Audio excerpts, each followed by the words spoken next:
You're listening to the Industrial Commissioning Association podcast, where we discuss best practices for industrial plant process and energy system commissioning. Get ready to say no to outdated industry norms and say yes to improved project performance. Here's your host, Paul Turner. Hello, everyone. Welcome to today's session. We've got another great session to go through another part of the ICA Global Commissioning Standard. So this is part two of our 5-part series to help everyone understand the ICA Commissioning Standard, the best practices for commissioning, to help you and your projects succeed with commissioning. So last week we went through the first part of the ICA Global Commissioning Standard, and this week we're going through part 2, which is the ICA 003 and ICA 004, and these parts of the standard are really the parts of the overall global commissioning standard that are the path to commissioning leadership, because commissioning is really about leadership. Often people will think that commissioning is just about testing, but commissioning is actually about leadership. That's what we'll go through here today. So like I said, last week on the 26th, we went through ICA 001 and ICA 002. This was the phases of the commissioning process, as well as some of the terminology that's important to use on commissioning. It's very important that we're all speaking the same language and we all understand what the details are of commissioning. So today, part 2, we're going to go through ICA 003, which is the roles and responsibilities, as well as ICA 004, which is commissioning strategy and planning. So these are two very important documents that set your commissioning up for success and really allow you to step into that leadership role and lead your projects to success. So then we do this each week. On March 12th, we'll go through 005, which is commissioning engineering, manufacturing, and construction completions. March 19th is ICA 006, going through on-site testing, which is just one step of the process. And then on March 26th, we'll go through 007, 8, and 9, handover, in-service, and closeout, safety and risk management, and lessons learned and continuous improvement. So the problem on a lot of projects is there's often not that strong leader that steps up and leads the commissioning process through all phases of the project. When nobody steps up, that's often the reason that projects fail, right? There's lots of doers on projects, but we need the strong leaders that step up and lead the commissioning process. And when it's disorganized, there's no structured commissioning process. That's what leads to 9 out of 10 industrial mega projects failing and being late and over budget. Commissioning is really the last line of defense on projects that holds everybody accountable and keeps the project on track for success for an on-time and on-budget completion. But the truth of the matter is, a lot of times on projects, people just wait for someone else to step up and someone else to take charge. And I'm sure you've worked on projects where there's lots of people doing the work, but there's maybe a leadership vacuum and someone hasn't stepped up to be that strong commissioning leader and lead the commissioning process through all phases. It's what often happens on projects is commissioning is ignored, is because there's that missing strong leader that hasn't stepped up and led commissioning right from the start of projects. So the important aspects we're going to go through today, like I said, are ICA 003 and ICA 004. 3 defines the key roles and responsibilities for commissioning. And this is important because we need to make sure that the right roles are defined and that the right people are in those roles to fill each of those aspects of commissioning. So like people said, you need to have the right seats on the bus and you need to have the right butts in those seats on the bus before we start going forward, right? ICA 004, it focuses on embedding the commissioning strategy early in your project planning and execution. This is what's required early in projects to make sure that the strategy is defined and that projects can actually be completed later at the end during on-site testing and startup. So this applies to all industries. So if you're working in the oil and gas industry, if you're working in the power industry, any infrastructure or manufacturing facilities, wastewater treatment, any large project that consists of more than just, say, HVAC, any complex project with electrical, mechanical, and automation systems, the ICA Global Commissioning Standard definitely applies. When you're thinking about commissioning, there's really that call to commissioning leadership, right? There's lots of people that want to do the testing.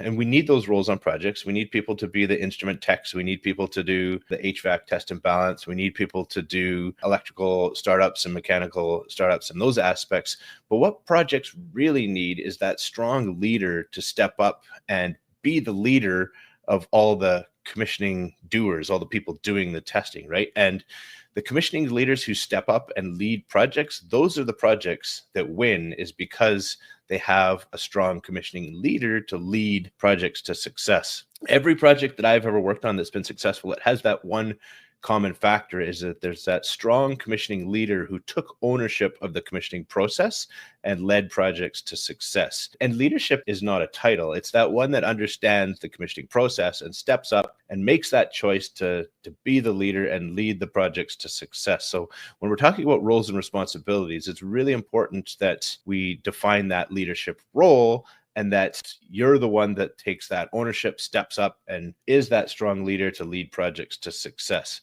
It's not a question of who will lead. The question is, will it be you that steps up and makes projects successful in the end? We'll go through a breakdown of ICA 003 because it's very important to define the commissioning roles and responsibilities on project. And it's important, the bedrock, the foundation of any successful project is that roles and responsibilities are correctly defined and everybody understands what those roles and responsibilities are. And not just for commissioning, for anything, right? Everybody needs to know what they're doing and who's responsible for what. A clear definition of roles and responsibilities is required on any team that you work in. And that's why this is an important aspect of the ICA commissioning standard, is this roles and responsibilities documents, because it's critically important to define those clear definitions of what the roles are and who's accountable for each aspects of the projects. The commissioning manager role is the key leadership role that needs to step up on projects, and they're the ones that are the strong leaders and don't hesitate to step up and lead projects. Commissioning management is a unique discipline where commissioning managers can see the chaos on projects, which they're always chaotic. There's lots of things going on, right? But can bring order to that chaos and bring projects to completion. And it's a critically important role on projects. When you're the commissioning manager on projects, you don't wait for others to step up and lead and take charge. Commissioning managers know their role and are those strong leaders to guide projects to success. They don't wait for direction. They're the ones that can take initiative and keep projects from falling apart. So I'm sure you've been on projects where commissioning just seems like chaos, right? And because no one stepped up and no one led the process right from the beginning, and it just seems like cowboy commissioning at the end of the projects. That's why this role exists. The question really is, are you the one to be able to, that wants to step up and become that strong leader and implement the ICA Global Commissioning Standard on your projects so that you can lead projects to success? So this is a typical org chart you would see on a lot of projects. The project manager, of course, is the overall project lead. And this org chart applies to any project structure, whether you're working on an EPC contract, whether you're working for the client, whether you're working for a separate commissioning team. This structure all exists. There would be just different contract boundaries between these groups, but these roles need to exist on all projects regardless of the contract model. So the procurement manager, engineering manager, construction manager, these are all of the early project groups that need to set the project up for success and set commissioning up for success. QA, QC manager, HSSC manager for health, safety, security, and environment. And the commissioning manager here with the commissioning team that is shown on this org chart as well. So all of these roles report to the project manager. It's the project manager's role to oversee each of these aspects of the project and make sure everything is planned and coordinated. And the project manager relies heavily on the commissioning manager planning projects early at the beginning to make sure that projects are planned for success. And that's the reason the commissioning manager needs to be involved in the projects very early, is to plan commissioning in conjunction with engineering. So what happens on projects when nobody leads? I'm sure you've seen this before, right? Is commissioning managers aren't involved early in the project, or they're brought in very late and there's been no leadership for commissioning. Well, it's pretty easy for those projects to spiral out of control because there's been no proper planning to form commissioning plans in conjunction with engineering and design functions. There's no accountability when there's no one that's leading commissioning. Often the design groups have already left the project in a lot of cases, or construction groups have demobilized from site. there's nobody accountable for this stuff to make it work in the end because there's been no continuity for leadership through all aspects of the project.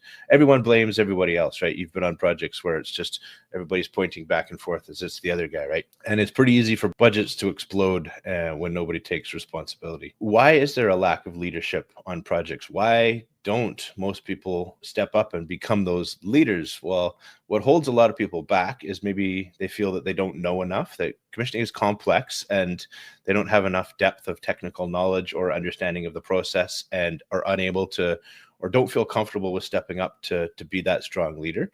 Some may feel that they're not senior enough, that they don't have 30, 40 years of experience to lead commissioning on complex projects, or some just don't want the responsibility. They don't want to be that leader. They much more prefer just to be the doer, the one on the tools with the multimeter, whatever, and they don't want to step up and take that responsibility. But really, none of these are real reasons. They're just excuses to not take that challenge and not step up and not be that commissioning leader. Commissioning leaders, then, if you know that you're the leader, you don't wait until you feel that you're ready. You jump in, you dig into the issues, you solve problems, and you start figuring it out because you know that you're the strong leader to step up and lead the team to commissioning success. When there are commissioning leaders that do step up, when we have comprehensive plans, when commissioning has been involved early in projects, those are the projects that finish on time because someone has actually taken ownership of the commissioning process and guided it through all stages of the projects. When there is this continuity from start to finish for that strong commissioning leader, this is what unites the team together to start with the end in mind and be able to complete project on time and on budget. When you have this continuity, that is how you protect your commissioning budget, because when you have that strong leadership for commissioning, you can anticipate risks before they even happen. Most people, unfortunately, though, wait for someone else to step up. You're looking around at everyone else and wondering who's going to be that strong leader. And when you know that you're the strong commissioning leader, you don't wait. You take action, you step up, and you guide the team to success because you know that the success of your projects depends on it. So these are some of the commissioning roles, the leadership roles that are required on projects. We mentioned the commissioning manager. If it's a really big project, sometimes you have a commissioning director who have a team of commissioning managers reporting to them on really big projects. Often on most projects, you would have a commissioning manager that would oversee the planning and execution of the overall commissioning process.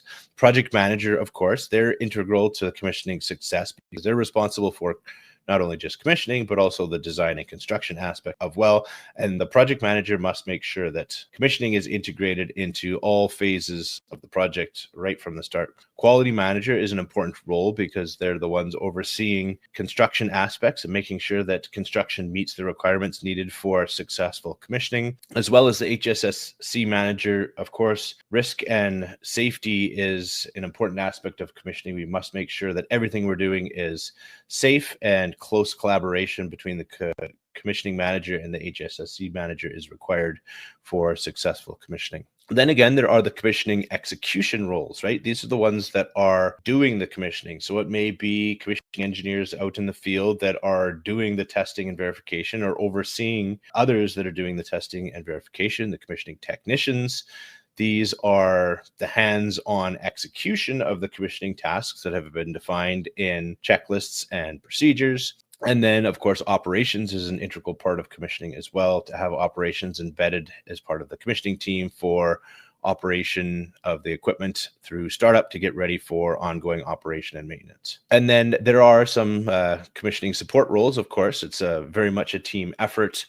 We will have document control specialists involved because there's a pile of information that's produced on projects for controlling documents, for integrating with CMS software systems and managing data in and out of our CMS software systems, our CMS software admins to manage all of the punch lists, triage the punch list items and make sure that they're being completed on time. So those are important roles. Training coordinator, there's lots of training aspects to get operators ready for operation and maintenance of the new facilities. Permit coordinators, these are some of the supporting roles that are required for the commissioning process on projects. Often, a lot of the challenges we see on projects with commissioning is due to a lack of clear communication, or maybe even a lack of collaboration. Sometimes the groups on projects between design, construction, and commissioning can end up quite siloed, and they're not necessarily working in conjunction or collaboratively. They're maybe throwing things over the fence to the next group.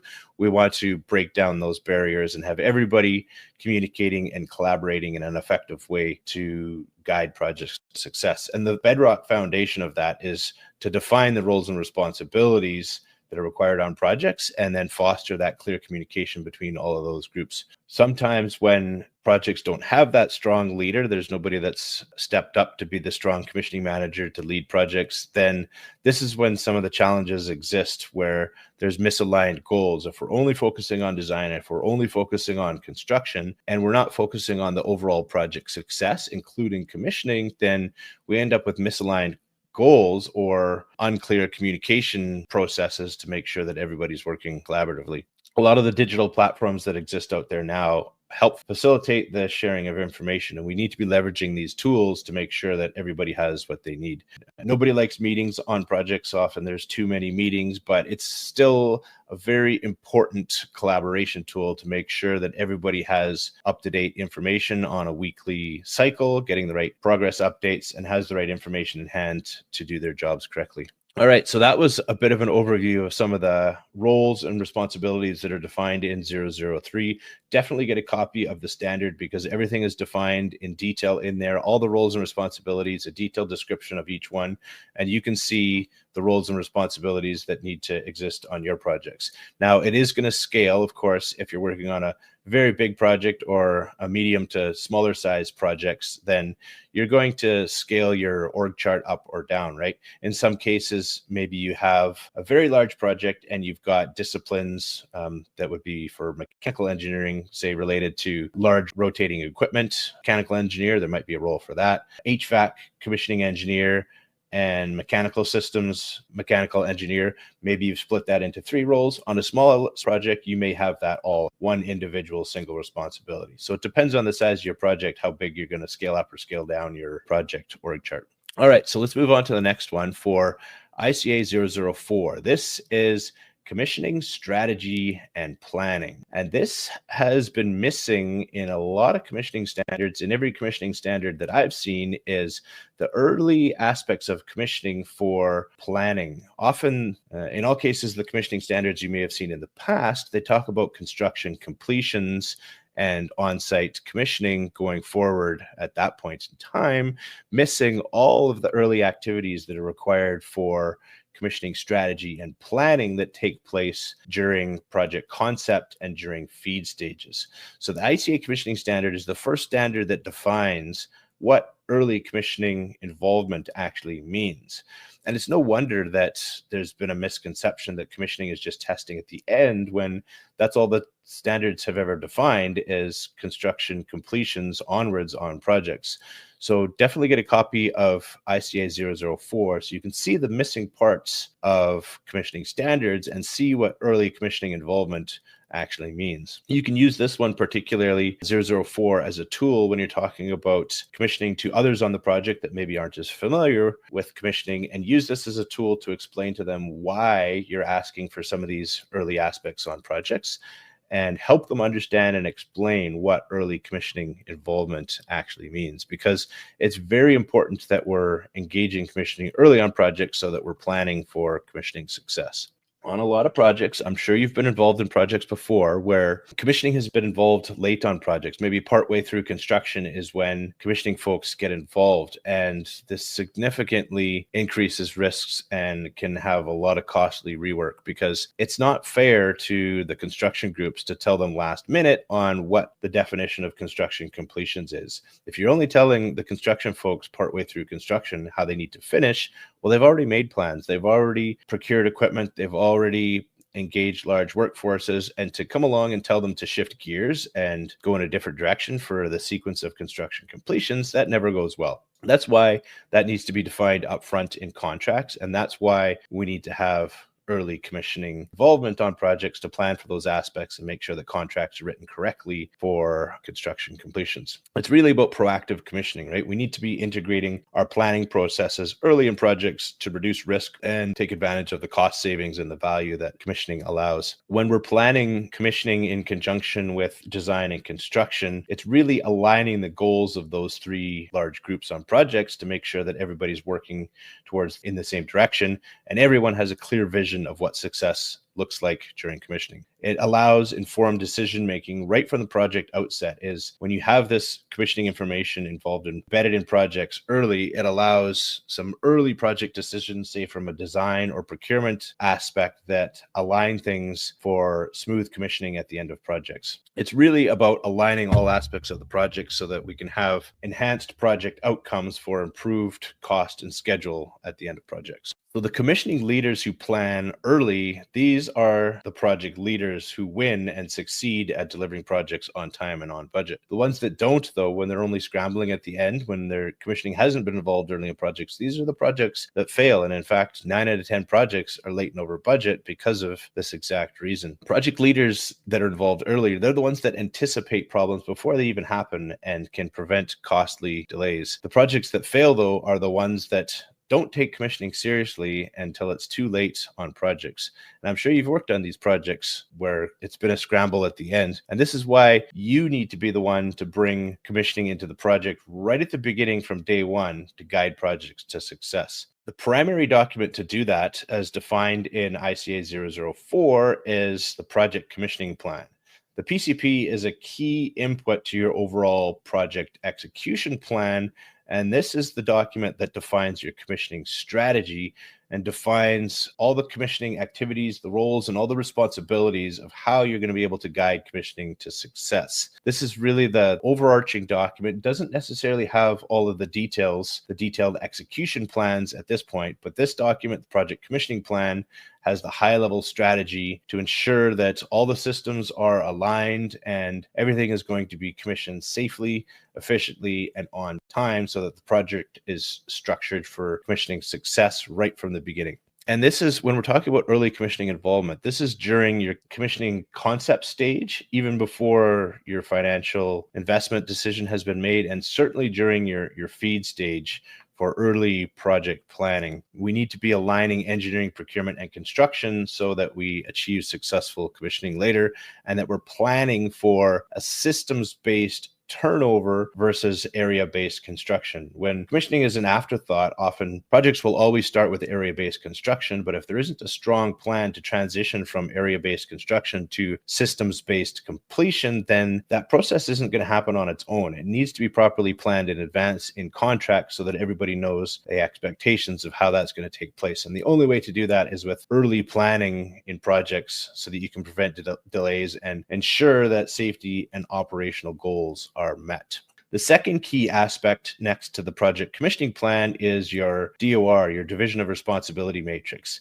And this is prepared before construction contracts are even awarded. Your DOR matrix assigns all the roles and responsibilities for commissioning in conjunction with construction. So during that complex transition between construction and commissioning, the DOR defines how that transition is going to take place and who's responsible for each of those activities so that there's no confusion and everybody knows exactly what they need to do. So all the roles are clearly defined, all the responsibilities are defined, so everybody accountable for what they need to do and prevents confusion during this complex time on projects. This DOR gets integrated into contracts so that when contracts are awarded, everybody knows upfront roles and responsibilities and what the complex transition from construction to commissioning is going to look like. So some of the key transition points where the DOR would apply is when the construction phase is being completed. The construction manager is responsible for that construction completion phase to meet the construction completion milestone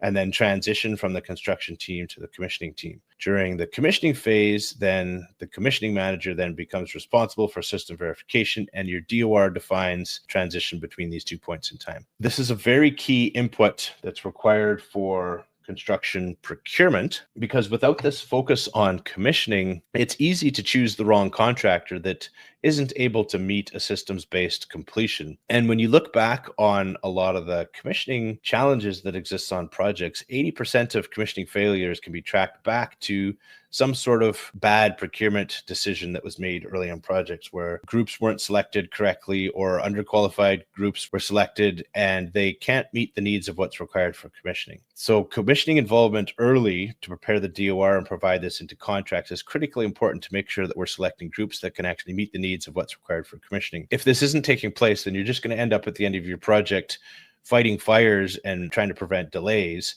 rather than actually leading projects to success. Proactive leadership to make sure that contracts are aligned with commissioning success is critically important. And when commissioning leaders are involved at the beginning of projects to participate in these procurement projects, then we can ensure that the right people are selected that can actually meet the requirements for commissioning. We must make sure that all of the construction milestones are aligned identically with the project startup sequence, and therefore the commissioning sequence, to make sure that the construction to commissioning handover is smooth. And all of these key milestones must be included and prepared for inclusion in contracts. Some of the CMS interface requirements. So what's the commissioning software that's going to be used? How are construction folks expected to integrate with this software? This all needs to be defined up front in contracts so that there's no confusion. And this is how you guarantee that projects are successful at the end, is when they're aligned for success right from the beginning. So for anyone that is up for the challenge and ready to step up and be a commissioning leader, we do offer our transformational leadership commissioning programs to help people step into these leadership roles and lead their projects to success.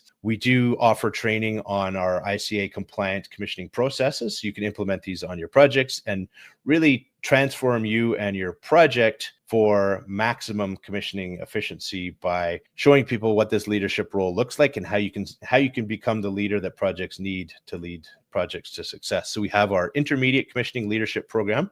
This is really the core fundamental aspects of commissioning, and we'll show you how to prepare for commissioning leadership, as well as our advanced commissioning leadership program. This is advanced commissioning strategy, commissioning engineering that takes place at the beginning of projects, all so that you can implement the ICA Global Commissioning Standards on your projects from a contractual perspective and from a digitalization perspective. So I definitely encourage you to step up and become the commissioning leader that projects so badly need. And you can do that at icxa.net/leadership. So the leaders that step up and lead projects to success, that's why we've created the ICA Global Commissioning Standard, because this is really your map of how to lead projects to success. This is not just another standard, because there's lots of standards out there. This is a standard to lead a movement, to lead change, the way that projects are led right from the beginning, to start with the end in mind. The world definitely does not need more people just to follow a bunch of procedures. And that was not our intent when we wrote this standard. The project world needs leaders. They need strong people to step up and lead projects to success. And if that's you, and if you're ready, then definitely get a copy of the commissioning standard, and it will help you guide your projects to success, because commissioning is hard. So you need a map, you need a guide to show you how to get projects to success at the end. And that's what this ICA Global Commissioning Standard is. You can get a copy of the standard. There's no cost to get it at icxa.net/join. That'll give you access to our members area, and you can download the commissioning standard right there. There's all sorts of other helpful resources in there, as well as all the document templates that you need that are mentioned in the standard. They're all in the members area as well. Systematization guidelines, contractual implementation, and a digitalization guide. This is coming soon, something we're working on. All the resources you need there are available at no cost, and you can get access in the members area at icxa.net/join. That'll help you become the commissioning leader that projects so bad. So here's another bonus for you as well. If you go to icxa.net/brochure, this will get you a one-page document of a summary of the commissioning standard. So this is helpful as an overview of the standard, or if you're talking to others on projects, if you're talking to your project manager, you can download a copy of this brochure for discussion with them and show them the ICA Global Commissioning Standard and how it can help projects. So definitely get access to that as well. icxa.net/brochure, and you can get a copy of that PDF. So if it's not going to be you that's going to step up and be that commissioning leader, then who's it going to be? Who's going to lead your projects to success? Commissioning leadership isn't a title, it's a mindset. It's taking ownership of the commissioning process and leading projects to success. You've seen the problems on projects, right? We need people to be part of the solution, and it's time to act and get more people involved in commissioning leadership to lead projects to success. So become a commissioning leader. Go to icxa.net/leadership and check out the resources that are available to help you step into this leadership role and become the leader that projects so badly need. Definitely check out our next workshop on March 12th. In a week from now, same time, we're going to go through the next portion of the ICA Global Commissioning Standard, which is 005, Commissioning Engineering, Manufacturing, and Construction Completion. Definitely get a copy of the standard. Go to icxa.net/join. You can get a copy of the standard and get access to all the helpful resources that are in there. So I'm going to go through the comments section here. First one, Anthony. Good to see you, Anthony. I'm glad you make it here. Need to touch on estimating here. Yes, this is an important topic for sure. When commissioning folks are involved early in projects, it's very important that we're planning our schedule elements as well as our cost elements in project budgets too, right? So commissioning usually isn't the biggest portion of the project expenditures. There's lots of equipment procurements and large labor forces during construction, but it's very important that the right aspects are included for commissioning in project estimates so that we have the resources, tools, and labor that's needed for commissioning excellence at the end of projects. So this is a very important aspect as well. And I know, Tony, you're working on some good resources that can help some people with commissioning estimating. So I think that will be very helpful for the commissioning community as well.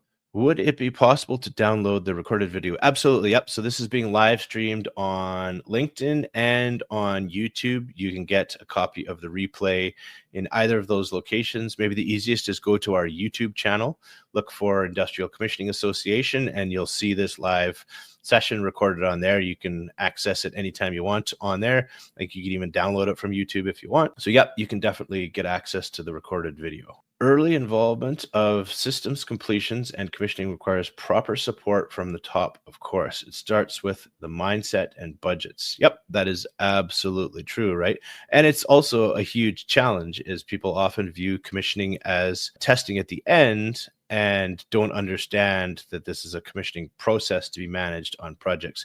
When people think commissioning is just testing at the end, then when you start that discussion, they say, well, we don't need a team of people testing at the beginning of our project. Why would we want that? That sounds like extra expense. We're going to push that to later in the project. And that's another reason that we wrote the ICA commissioning standard, is to use that as a tool and show people that commissioning is more than just testing at the end. It's a process to manage through all stages of the projects. So definitely use the standard as a tool when you're having some of those discussions with your management to get that early involvement support and get commissioning involved early in projects. The standard will help people understand that this is a little bit more complex than just testing at the end. Download the brochure, icxa.net/brochure. That's a good first starting point to raise discussions with some people on projects to show them what the standard is all about. Use the standard as a tool, get it in the hands of people to show them what commissioning is about. And that should hopefully help you with some of those discussions so that you can get that right early involvement and you can get that right commissioning mindset and budgets planned properly at the beginning of projects. You didn't mention the OR activities and deliverables. When is the time recommended to start planning and execution of the OR activities? Yes, this is a very important point as well. Operational readiness is a very important aspect of projects as well, right? Because it's not fair if the project team completes the project and then just drops our tools and runs from site. We need to support a soft transition from the project team to the O&M team, operation and maintenance team, so that they're prepped and ready for ongoing operation and maintenance of the facilities as well. So just like planning for commissioning early in projects is very important, planning for operational readiness early in projects is very important as well. The two, commissioning process and the operational readiness process, really take place in conjunction at the same times to make sure that the operations folks are prepared for operation and maintenance of the new facilities. And I would say that when the question is when is the time recommended to start planning, it's never early enough. The earlier you can plan, the better, right? Because that's planning for operational resources to be involved in the the project earlier during some of the static commissioning activities or dynamic commissioning, particularly during startup, giving operators the time to see and work with some of these systems, ask the experts while they're on site so that there's a level of comfort at in-service date and they're familiar with a lot of these systems. Systems are getting quite complex these days. Everything's integrated. Having an operational simulator is certainly a good idea. It's another tool that we can use to get operators familiar with the systems at in-service date. So take advantage of some of those systems as well to have operational simulators as an option for operators to become familiar with these complex systems. Is there an available database for estimation norms that you are aware of? I don't know if there's a great database, one all-encompassing location, but I know there are some things that are being worked on that would be fantastic tools available to people to help with some of the estimating activities early in projects for commissioning. I don't know the timelines of when those will be evolved, but definitely stay in touch with the Industrial Commissioning Association. And as those resources are developed and made available, we'll definitely help everybody understand when they're available and how to get their hands on them to help you with some of these early estimating activities. For the commissioning manager, in your experience, does this role have to be on site during the commissioning phase in order for the commissioning phase to be successful? I would say yes. So maybe during some of the early planning aspects of commissioning, during design, and maybe during early aspects of construction, the commissioning manager can be on and off site, maybe in some sort of regular rotation. But when it comes to construction completions and on-site execution of commissioning is not really a remote activity. You need to be there. Things are moving pretty quickly, and it's best to be on site, talk to the team, see the issues, address and collaborate with others on the project. It's definitely better to be on site and participate with the team. I think if you were trying to do that job remotely, I think that would be pretty tough to do. I'm not sure how well that would go. In all my experience and all the projects I've worked on, I've been right there on the front lines with people executing commissioning so that I can see the issues and understand the challenges and help the team get through some of these challenges for successful commissioning. What are the most common and proven successful softwares? Yes, so this is a good question. We need to be using commissioning software on our projects. If project teams are still stuck using spreadsheets or paperwork processes, that's really outdated. I've heard that 2025 is the year to declare that those old, outdated, archaic methods are dead. We need to be going forward with commissioning software on our projects, especially in the age of AI. I can only imagine in 5 years from now how these software systems are going to have changed and the new technologies that are going to be available. If you're still using spreadsheets and paper on your projects, then I think you're going to get left behind pretty quickly. So yes, Max, you're definitely right. We need to be using CMS software on our projects. So to help you select the right one, if you log into our members area of the Industrial Commissioning Association, we've got several listed in there. There's all the leading commissioning softwares are listed in there. There's information, PDFs you can download, case studies, client reviews, as well. Some of the best feedback you can get. In the members area, you can ask questions of the other members. We have over 3,200 members in the Industrial Commissioning Association. Actually ask in there for feedback or experience for people that have used these different systems. So there's over 25 different commissioning software that exists. I haven't used them all. I've had experience with some of them, but depending on your particular industry, there might be some that are better suited or better suited for other industries. So it's best to get feedback directly from people that have worked with these systems. And the best way to do that is in the members area, check out the ones that are listed in there, check out the information that's available, ask questions of people that have used some of these softwares or the ones that you're looking at to get their feedback and see what their experience has been actually applying these softwares on their projects. That's my best advice to find one of the ones that might be a good fit for your projects is check out the members area, get access to that information, reach out to the community and see what you can learn from others that have had hands-on experience with the software. The big issue faced during commissioning, the budget management and paying to vendor.